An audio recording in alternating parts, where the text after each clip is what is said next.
વાસણા ગોળિયા ખાતે 89માં સ્વાતંત્ર્ય પર્વની ધામધૂમથી ઉજવણી કરાઈ। સમગ્ર દેશમાં આજે 89માં સ્વાતંત્ર્ય પર્વની ઉજવણી કરવામાં આવી હતી। ત્યારે આજે બનાસકાંઠા જિલ્લાના ડીસા તાલુકાના વાસણા ગોળિયા ગામે પણ સ્વાતંત્ર્ય પર્વની ઉજવણી કરાઈ હતી, જેમાં વાસણા ગોળિયા ગ્રામ પંચાયતમાં આવતા નવા ગોળિયા, જૂના ગોળિયા, સંતોષી ગોળિયા ગોકુળનગર પ્રાથમિક શાળા ખાતે ધ્વજવંદન કાર્યક્રમ યોજાયો હતો। ત્યારે નવા ગોળિયા ખાતે વાસણા ગોળિયા ગામના નવનિયુક્ત સરપંચ શ્રીમતી ગંગાબેન ખીમાભાઈ પરમારના હસ્તે ધ્વજ ફરકાવી સલામી અપાઈ હતી। ત્યારે જૂના ગોળિયા ખાતે ગામના વડીલ ચમનાજી અચલાજી પરમાર, સંતોષી ગોળિયા ખાતે તેજાજી લચ્છાજી સાંખલા અને ગોકુળનગર ખાતે જગાજી ચમનાજી કચ્છવાએ ના હસ્તે રાષ્ટ્રધ્વજ ફરકાવી ગ્રામજનોની હાજરીમાં અને શાળાઓના ભૂલકાઓની હાજરીમાં સલામી અપાઈ હતી। રાષ્ટ્રધ્વજ ફરકાવ્યા બાદ પ્રાથમિક શાળાના ભૂલકાઓ દ્વારા સાંસ્કૃતિક કાર્યક્રમો કરવામાં આવ્યા હતા અને સમગ્ર વાતાવરણ રાષ્ટ્રભક્તિના રંગે રંગાયું હતું।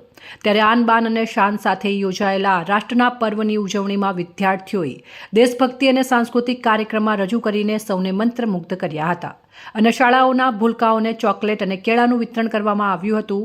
આ કાર્યક્રમમાં સૌ ગામજનો બહોળી સંખ્યામાં હાજર રહી સ્વતંત્રતાના રાષ્ટ્ર પર્વને ધામધૂમપૂર્વક ઉજવણી કરવામાં આવી હતી। અહેવાલ અમૃત માળી, સંબંધ ભારત ન્યૂઝ, ડીસા।